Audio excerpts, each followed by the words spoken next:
sacadas, pues, analizando un poco la bibliografía que se usa, ¿no? Que es normalmente el ROS. Vamos a comenzar. Ok, la primera pregunta. La hipertensión arterial, HTA, y la enfermedad arteriosclerótica pueden producir daño a los vasos sanguíneos más grandes del cuerpo humano, ocluyendo su luz vascular y generando daño a sus paredes, aumentando las probabilidades de una ruptura parcial o total. Uno de los vasos sanguíneos que se afectaría con más frecuencia sería A. Vena porta, B. Glomus del cuerpo carotidio, C. Aorta abdominal, D. Arterias coronarias y E. Arteria pulmonar. Si gustan, pueden ir escribiendo sus respuestas al chat y ahora respondemos, damos la respuesta correcta. Seguirá una breve explicación de por qué esa es la respuesta correcta.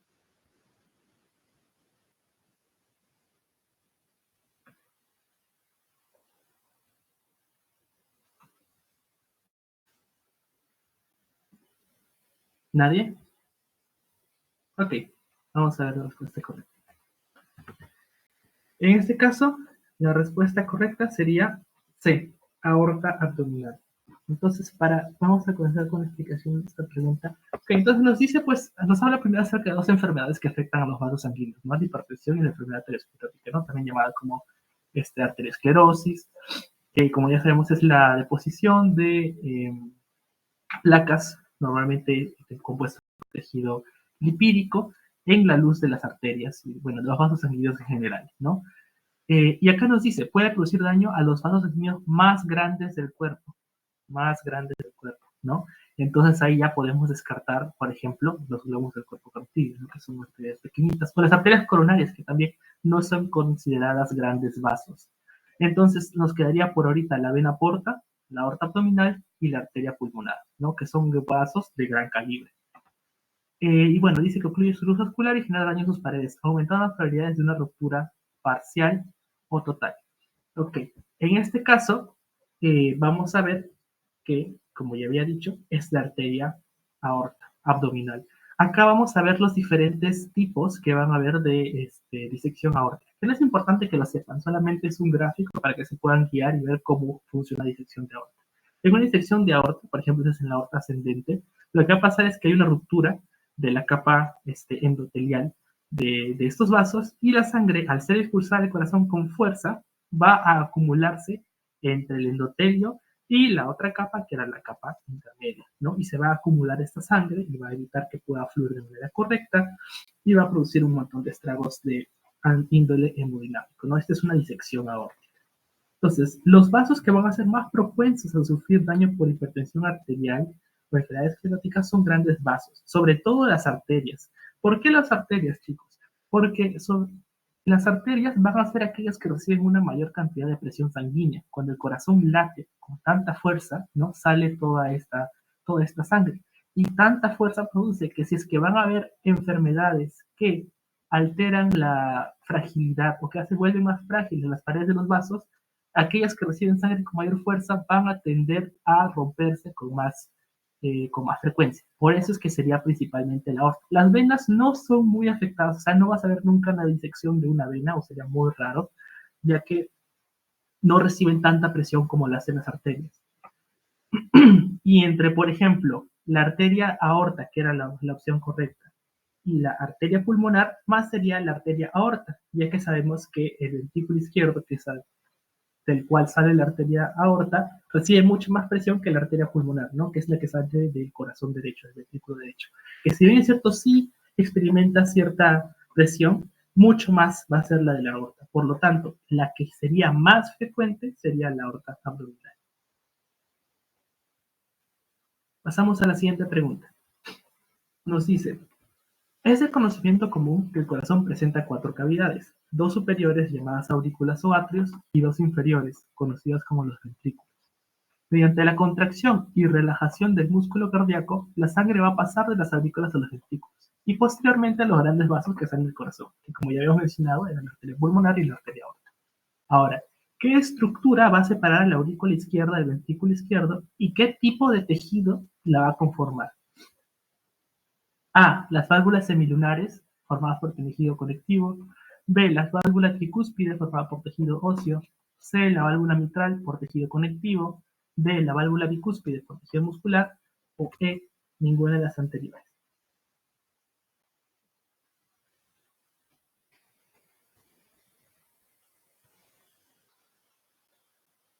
Ok. En este caso, la respuesta correcta va a ser la válvula mitral formada por tejido conectivo. Vamos a ver por qué no sería ninguna de las otras. A ver. Bueno, en primer lugar, las válvulas semilunales no van a ser, ya que estas no separan al tejido, al corazón. O sea, entonces tenemos nuestro corazón acá, ¿no? Vamos a hacerlo un poco esquemático, disculpen un poco el dibujo. Acá tenemos nuestro corazón derecho y nuestro corazón izquierdo. Entonces, esta sería nuestra aurícula derecha, esto sería nuestro ventrículo derecho, aurícula izquierda y nuestro ventrículo izquierdo. Entonces, ¿dónde vamos a encontrar válvulas en el corazón? En un primer momento, las más conocidas son aquellas que van a separar tu aurícula derecha de tu ventrículo derecho, tu aurícula izquierda de tu ventrículo izquierdo. ¿Qué otras válvulas vamos a encontrar? Aquellas que van a salir de los vasos, ¿no? La arteria pulmonar, la arteria aorta. Entonces, las válvulas semilunares no son estas de acá. Las válvulas semilunares se encuentran por los grandes vasos. La válvula tricúspide, entonces, y en estas válvulas, las que separan los aurículos de los ventrículos, también van a ser llamadas válvulas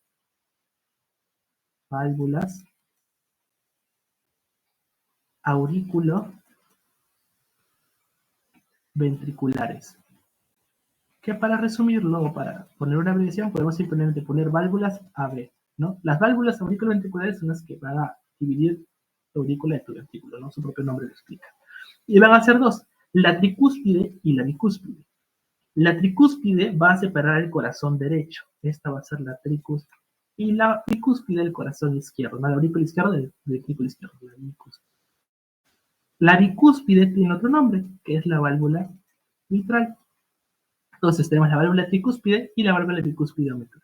Ahora, ¿de qué tipo de tejido están conformadas? Estas válvulas van a estar conformadas por tejido conectivo, no van a tener bastantes fibras de colágeno y si bien es cierto pueden tener una pequeña capa endotelial, el principal elemento va a ser tejido conectivo. Entonces, volviendo a nuestras respuestas, válvula tricúspide cancelada, porque esa es corazón derecho. Válvula mitral, válvula bicúspide, puede ser cualquiera de estas dos, ninguna de las anteriores. Primero tenemos que considerar estas dos. A ver. Entonces, válvula mitral, tejido conectivo, ya esta podría ser, como decía, y válvula bicúspide, tejido muscular. No tienen tejido muscular. No, si es que lo tienen, no es el principal elemento. Por lo tanto, es tejido conectivo. Válvula mitral, tejido conectivo. Acá tenemos una pequeña representación, no es como el corazón visto como si hubieras quitado las dos aurículas, ¿no? Estos, a los que está abajo son los ventrículos, y acá tenemos tanto la válvula tricúspide por sus tres valvas y bicúspide por sus dos valvas, ¿no? Que todo esto va a ser conocido como el esqueleto del corazón, los trígonos fibrosos y también los anillos fibrosos. Entonces, las válvulas auriculoventriculares son conformadas por tejido conectivo, cuya principal función es permitir el paso de la sangre de los átomos de los ventrículos, ¿no? La bicúspide mitral que regula el corazón izquierdo y la tricúspide que regula el corazón derecho. ¿Y cómo puedo yo acordarme de una manera más fácil cuál separa el corazón derecho y cuál separa el corazón izquierdo? Esta es una pequeña estrategia que pueden usar y es que ponen su mano en esta posición, así como está, ¿no? En su pecho. Entonces van a ver que estos dos dedos están apuntando a la izquierda. Entonces, 2 bicúspide. La izquierda, 2. Y para la derecha, están 3 dedos juntos, que es para la tricúspide. Y así se acuerdan que para el corazón derecho va a ser la válvula tricúspide y para el corazón izquierdo la válvula bicúspide. Tercera pregunta. Para un correcto funcionamiento, contracción y relajación del músculo cardíaco, se necesita que los impulsos eléctricos se transmitan de manera rápida y eficiente. De no funcionar este sistema, el corazón no bombea la sangre correctamente, pudiendo derivar en problemas de presión arterial o formación de coágulos intraluminales. Es decir, dentro del corazón se pueden formar coágulos. ¿Y qué pasaría si se forman estos coágulos? Pues formarían trombos que pueden viajar a diferentes partes del cuerpo y causar muchos problemas que pueden llegar a la muerte. Entonces, en el contexto de toda esta pregunta, ¿cuál de los siguientes elementos va a tener un rol preponderante en la conducción eléctrica del corazón? A. Fibras de Purkinje. B. Células intersticiales de Cajal. C, células de la microglía. D, miocardiocitos. Y E, melanocitos. ¿Alguien tiene la respuesta correcta?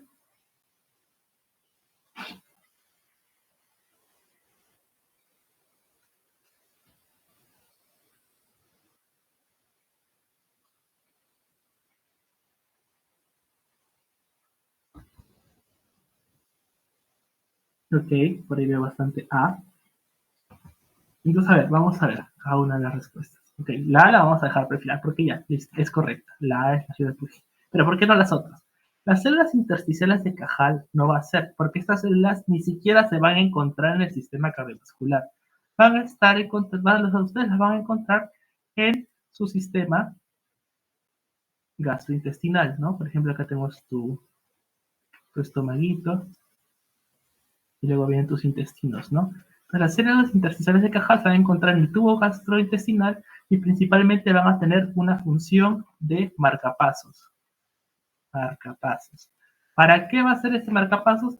Para que los movimientos de peristalsis puedan darse de manera correcta, ¿no? Con un ritmo adecuado. Células de microglía, de frente no. ¿Por qué? Porque la microglía tampoco se va a encontrar en el sistema cardiovascular, se va a encontrar en tu sistema nervioso central. ¿Cuál va a ser la función de la microglía? Normalmente va a ser lo que sería defensa. Miocardiocitos. Los miocardiocitos, si bien es cierto, sí se encuentran en el sistema cardiovascular, no son aquellos que van a ayudar a la modulación de la conducción eléctrica, sino estos van a ser los propios sujetos que participan en la conducción eléctrica. Es decir, los potenciales de acción que van a hacer que tus celulitas se contraigan para poder producir el bombeo de la sangre, van a ser los miocardiocitos. Por lo tanto, ellos no son los que modulan cómo se da esta conducción de la electricidad. Y los melanocitos tampoco, porque estos se van a encontrar en donde? En la piel. En la piel aquí tienes todo tu tejido, tus escamaciones, y en esta zona van a encontrar melanocitos, ¿no? Que van a ser células un poco más pigmentadas. Entonces,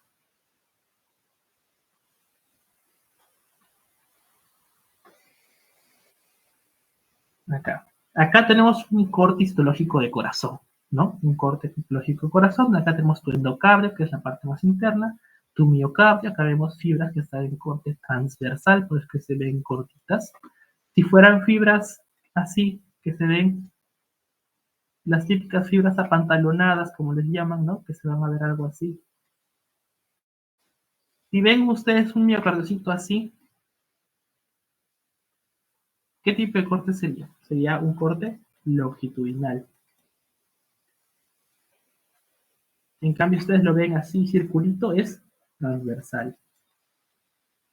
A ver, entonces, y acá es donde vamos a encontrar las conocidas fibras de Purkinje. ¿Qué van a hacer las fibras de Purkinje? Las fibras de Purkinje, un momento voy a borrar esto.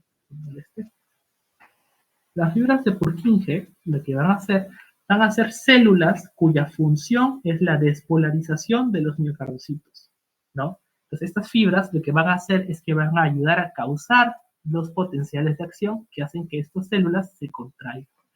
Y su activación se va a originar básicamente en el nódulo sinusal, ¿no? Sabemos el sistema de conducción eléctrico cardíaco, que principal elemento es el nódulo sinusal. ¿Cómo reconocerlas en la microscopía? Su aspecto va a ser un poco más pálido que los miocardiocitos normales, ¿no? Entonces, las fibras de Purkinje, en cierta parte, van a ser células, no van a ser nerviosas, por si acaso, es importante tenerlo en cuenta. Van a ser células musculares que van a tener función nerviosa. Entonces, las fibras de Purkinje son musculares especializadas, que van a cumplir una función nerviosa.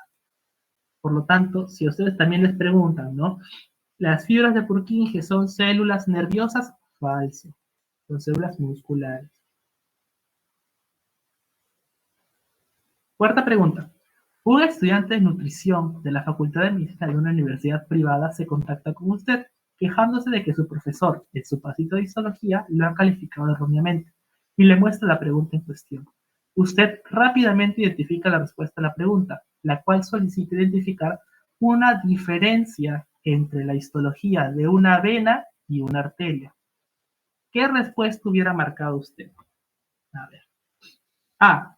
Para evitar un flujo retrógrado, es decir, pues al revés, no hacia atrás, tanto las arterias como las venas presentan válvulas en su pared interior. B. Las arterias presentan endotelio, mientras que las venas no presentan. C. Las arterias transportan sangre oxigenada, mientras que las venas transportan sangre desoxigenada. D. Las arterias presentan una túnica media más gruesa que la túnica adventicia, mientras que en las venas ocurre lo contrario. Y C. Ninguna de las alternativas es correcta. ¿Alguno tiene la respuesta?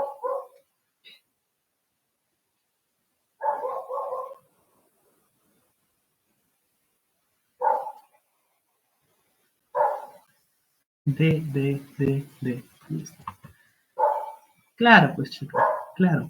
Va a ser la letra D. Esta va a ser la respuesta correcta. Entonces, ¿por qué? Acá dice que tanto las venas como las venas presentan válvulas. No, solamente las venas van a ser aquellas que presentan las válvulas. ¿No? Si tienes tu arteria, tu vena acá, estas venas van a tener válvulitas así, ¿no? Válvulas a lo largo de todo su recorrido para que la sangre pueda fluir en, en una dirección correcta. Las venas, las arterias no van a necesitar esto. ¿Por qué? Porque como tienen la presión de la eyección del corazón, van a poder contraerse y van a tener un flujo constante, ¿no? Que va a seguir el ritmo que tienen. Las arterias presentan endotelio mientras que las venas no. Falso, porque tanto las arterias como las venas van a presentar endotelio. Recuerden que, a ver, vamos a borrar para poder seguir dibujando. Recuerden que, muy importante, un vaso sanguíneo normalmente va a tener tres capas. Va a tener tres capas.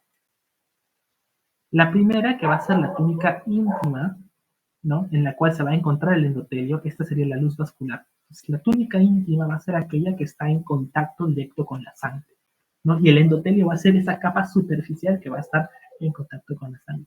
Luego tenemos una túnica intermedia, que normalmente va a tener un componente un poco más muscular, o también en otros casos va a ser un poco más fibroso, que va a ayudar, por ejemplo, las arterias a la contracción, ¿no? Y también puede tener fibras elásticas en algunas arterias que pueden ser elásticas, y la túnica adventicia, ¿no? Que va a ser la parte más externa. Entonces, el endotelio va a estar presente en ambas. Las arterias transportan sangre oxigenada, mientras que las venas sangre desoxigenada. No, falso. ¿Por qué? Porque va a haber arterias que transportan sangre que no es oxigenada. ¿Cuál? La arteria pulmonar. La arteria pulmonar, ¿por qué? Porque cuando tienes tu corazón y llega, pues, por ejemplo, a tu aurícula, tu vena porta superior, inferior y por dentro tu seno coronario, va a llegar sangre desoxigenada que pasa a tu ventrículo derecho y sale por tu arteria pulmonar esa sangre que no es oxigenada. ¿Y las venas transportan sangre desoxigenada? No necesariamente. ¿Por qué? Porque a veces las venas van a transportar sangre que tiene oxígeno, ¿no? Por ejemplo, las 4 venas pulmonares que llegan a tu aurícula derecha. Esas transportan sangre que está súper oxigenada, más que en algunas arterias. Y en ninguna anteriores, bueno, esto se descarta automáticamente porque ya sabemos que las arterias presentan una túnica media más gruesa que la túnica adventicia, mientras que las venas una túnica adventicia más gruesa que la túnica media. Estas son características importantes que deben reconocer. Por ejemplo, acá tenemos arterias que pueden ser grandes, elásticas, medianas, musculares o pequeñas. Que esto no es tan importante que se lo sepan, solamente que sepan las principales diferencias que va a haber, las comunes entre una vena y una arteria. Por ejemplo, aquí te dice, tu túnica media de una arteria va a estar formada mayormente por músculo liso. Va a haber un músculo liso. ¿Por qué este músculo liso es importante? Porque dentro de esta arteria, imaginando que esta es tu túnica media, donde están tus fibras de músculo liso, van a reaccionar a diferentes factores. Por ejemplo, va a reaccionar a algunos, por ejemplo, el óxido nítrico. ¿Para qué? Para que estas fibras se relajen. ¿Y qué causa que se relajen estas fibras? Que tu arteria se dilate. O van a reaccionar a otras sustancias que pueden ocurrir lo contrario, ¿no? Que esas células se contraigan y al contraerse generan la vasoconstricción, que va a aumentar tu presión. Y la túnica adventicia de esas arterias, acá mismo dice, más delgada que la túnica media, más delgada que la túnica media. más delgada que la túnica media. ¿Por qué? Porque, como ya decía, el músculo liso es el elemento más importante de las arterias. Por el otro lado, las venas también van a tener músculo liso. También van a tener. Pero, por ejemplo, si en una arteria pequeña tiene de 8 a 10 capas, en una vena pequeña va a tener de 2 a 3 capas. Es una cantidad mucho más pequeña, ¿no? Por ejemplo, las arterias tienen entre 4 a 5 veces más de cantidad de músculo liso. Y acá mismo su túnica adventicia más gruesa que la túnica media.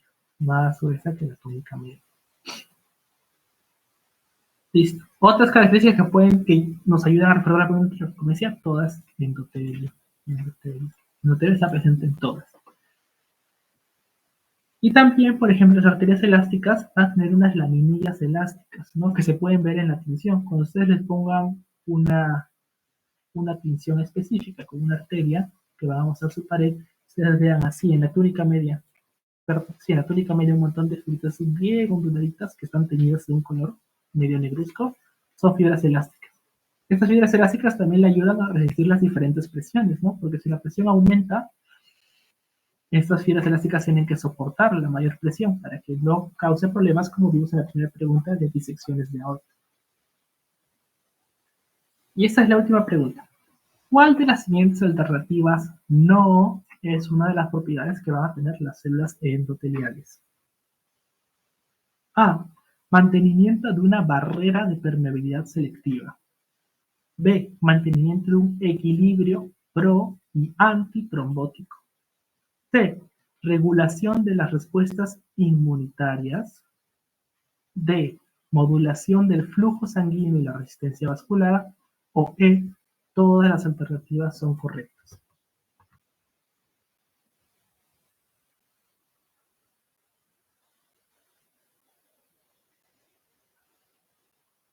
A ver, ¿alguna respuesta?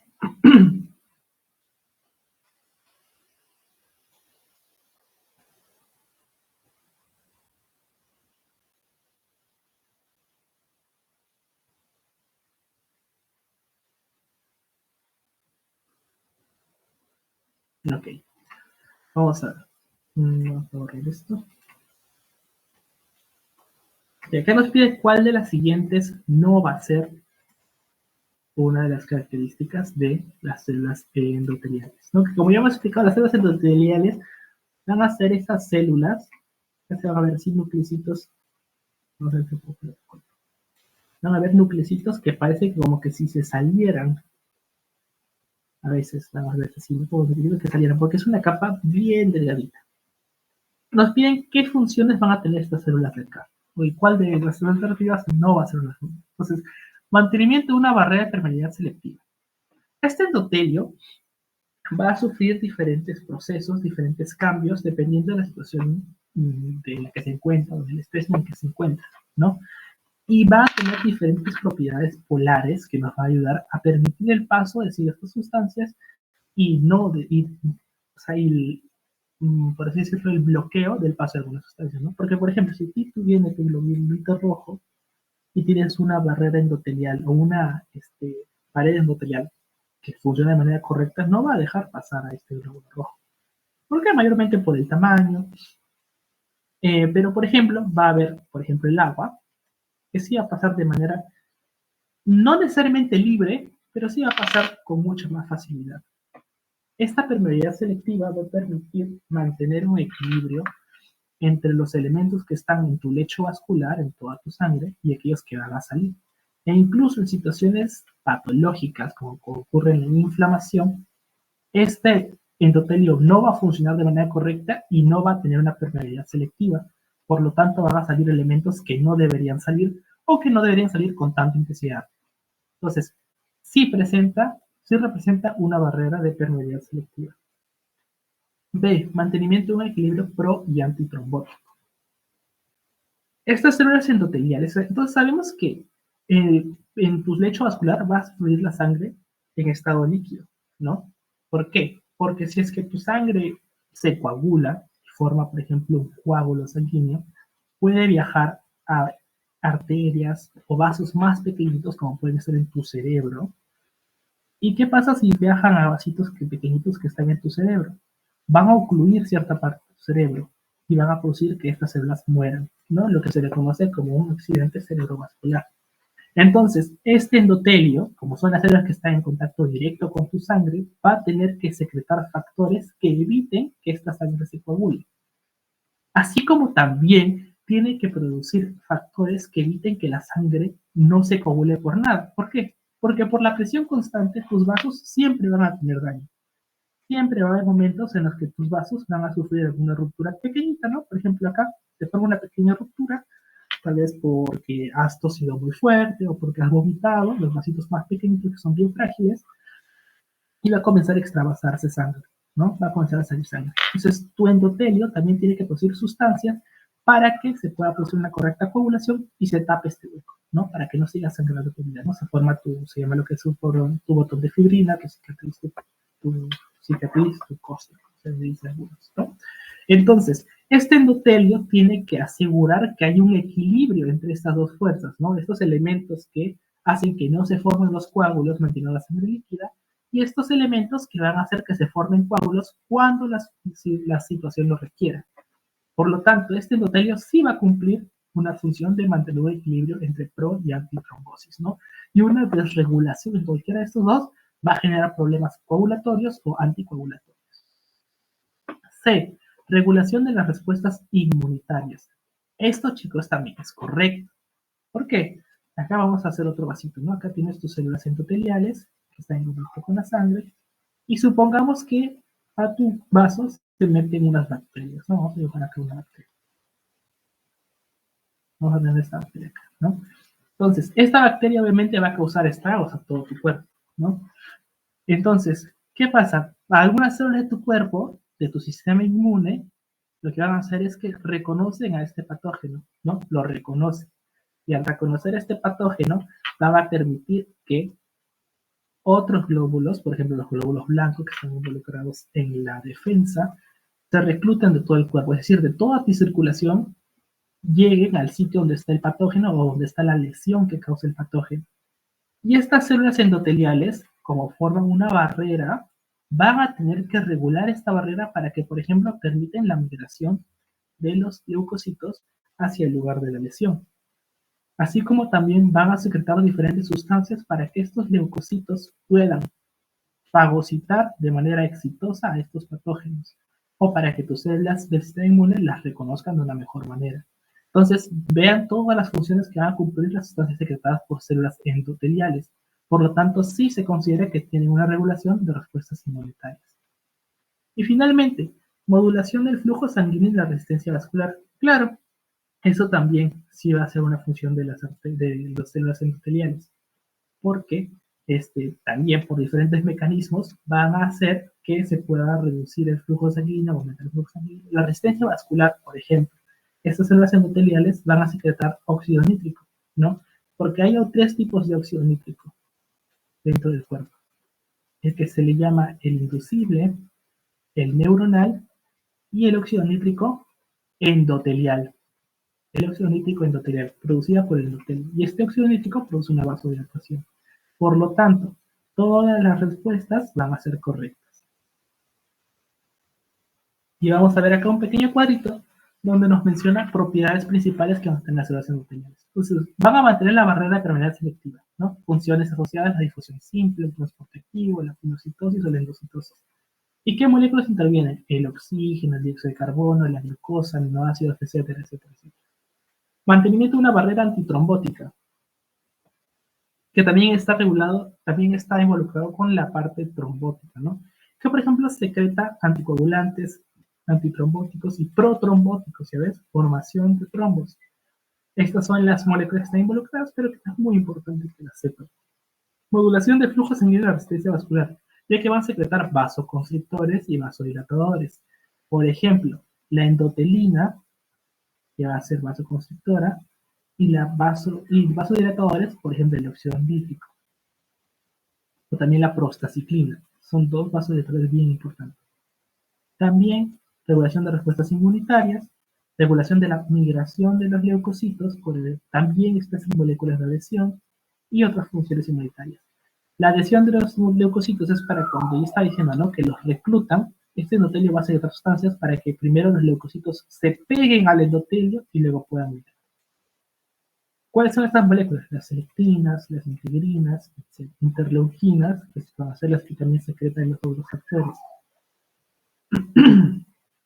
¿Y qué otras funciones va a tener? Regulación de la proliferación celular, perdón. ¿A través de qué? De secreción de factores estimulantes de crecimiento o factores inhibidores de crecimiento, ¿no? Por ejemplo, hay un factor de crecimiento que está derivado de las plaquetas, factores estimuladores de colonias hematopoyéticas, ¿no? O el factor de crecimiento transformante beta. Estos factores que son secretados por el endotelio van a ayudar, por ejemplo, a que se generen más plaquetas, o a que las colonias hematopoyéticas, ¿no?, de los megacariocitos puedan producir todos sus productos derivados que van a ser todas las células que forman parte del sistema cardiovascular. Mantenimiento de la matriz extracelular, también porque sintetiza la lámina basal y el glucocálix. ¿A través de qué? El colágeno tipo 4, la laminina y los proteoglicanos. No va a tener más una función estructural de soporte. Y finalmente, participación en el metabolismo de las lipoproteínas y el colesterol, ya que produce radicales libres y oxida las LDL. ¿Y qué moléculas activan esto? ¿O qué moléculas intervienen? Las especies reactivas de oxígeno. El LDL, que es el Low Density Lipoprotein, y el VLDL, que es el Very Low Density Lipoprotein. Y listo, chicos. Eso sería por parte de lo que es el sistema cardiovascular. ¿Alguien tiene alguna pregunta? Si no, para pasar al siguiente tema.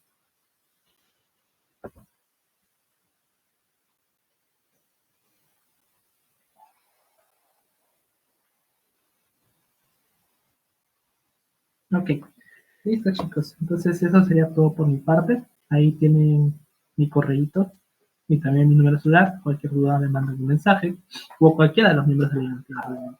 Estamos aquí para ayudarlos. Muchas gracias. Buenas noches.